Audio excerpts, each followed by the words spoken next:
राम दोस्तों, मेरे अवधि लोगी चैनल में आप सबका स्वागत है। मैं और मेरी मम्मी एक सावन गीत सुनाने जा रहे हैं। अगर आपको अच्छा लगे तो लाइक से सब्सक्राइब जरूर करें। लागे सावन के महीनवा, गोरे मुख ढूरत पसीनवा ना। लागे सावन के महीनवा, गोरे मुख ढूरत पसीनवा ना। चारि महीना के बरखा कई दिनवा, चारि महीना बरखा कई दिनवा। टप टप चुअत बंगलवा ना। लागे सावन कई महीनवा, गोरे मुख ढूरत पसीनवा ना।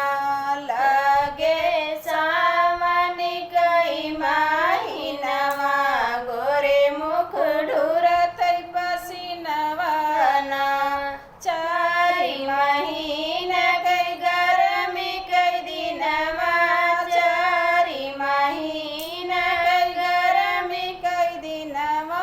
टप टप चुअत पसीनवा ना। लागे सावन कई महीनवा, गोरे मुख ढूरत पसीनवा ना। लागे सावन कई महीनवा, गोरे मुख ढूरत पसीनवा ना। चारि महीना कई जाड़ा कई दिनवा, चारि महीना कई जाड़ा कई दिनवा। थर थर कांपत कल जवाना। लागे सावन कई